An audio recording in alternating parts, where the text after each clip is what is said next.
Hello and welcome to this week's C3 Tech video. Now today we are back on r/techsupportgore, so let's get into it. Customer stated Wi-Fi signal wasn't great outside. Yeah, I wonder why.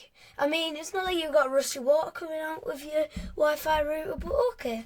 If that happened to my Wi-Fi router, I think I'd be on the phone straight away to Sky, or my mum or dad wouldn't be like, yeah, can we have a new Wi-Fi router please? I think ours has gone a bit cuckoo. My brother almost set our house on fire earlier this year with his Chromebook. Yeah, it looks like something that I would probably do, and my sister would be like, oh no, it looks like something that I would do with my iPad or my tablet. Because, I mean, I mess around with things like that. Luckily, I haven't messed around with my iPad or my phone yet, like how I have with some of my other stuff by pulling it apart. My iPad will not be pulled apart, ever. It was expensive. But anyway, that's besides the point. I probably shouldn't really be pulling things apart anyway, otherwise something like this will happen. But I mean, I think your brother just needs kicking out of the house, to be honest. Let him go, maybe let him live on the beach, because then if he ever causes any more fires, it'll be put out instantly. Contraption to control multiple air conditioner brands at the same time. Why not? And I know this costs money, but why not sell your current air conditioners and buy all from the same brand? Then you only need one remote. Buy the exact same one, and yeah, I remember, do you guys remember the Gamer Entertainer? He had the same TV for all of them, and he needed one remote to control it. So, just do that, because most of the time remotes are infrared. So, the infrared will just go to them all.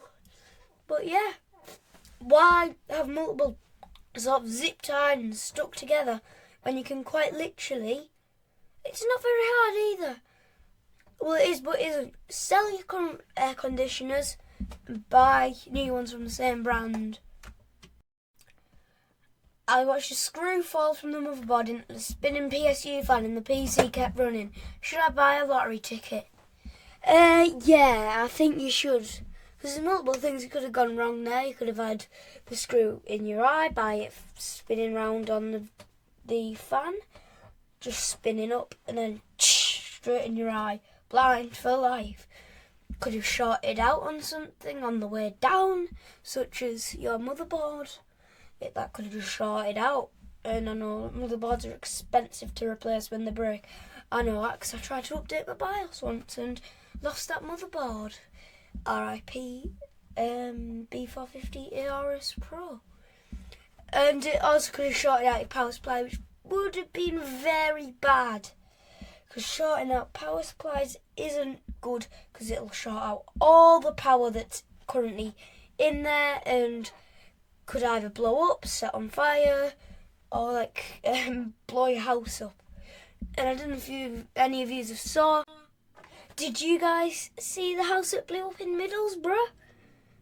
It's a location near me. Yeah, your house will probably end up like that, with your roof blown off, your car blown out. Yeah.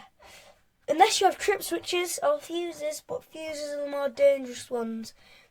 It was not long ago since I upgraded to trip switches, and now I also have my extension lead, which has its own trip switch built in, so things should be safe for me, hopefully. I've not tested it, and I'm not going to, I don't think, because I really don't want to risk, like, burning my house down. Size doesn't matter as long as it works. I mean, you're not wrong. I mean, I remember when was it that?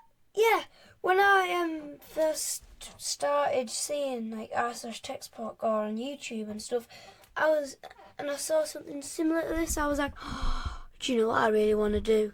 I really want to get the shortest either aux cable or the shortest USB-C cable. Mainly USB-C, because that's what I use on my phone. Then I can just have my phone plugged directly in the wall, but aux cable would be quite cool. But yeah, that would actually be quite cool having that.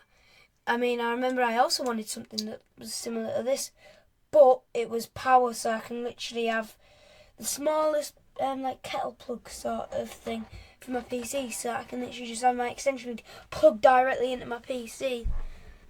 But yeah, that's going to be it for this video. If you like our content, you could consider subscribing. And if you like this video, you could consider clicking the like button. Our Facebook can be found to the left of the screen, and our X can be found to the right of the screen. Thanks for watching. Goodbye, guys.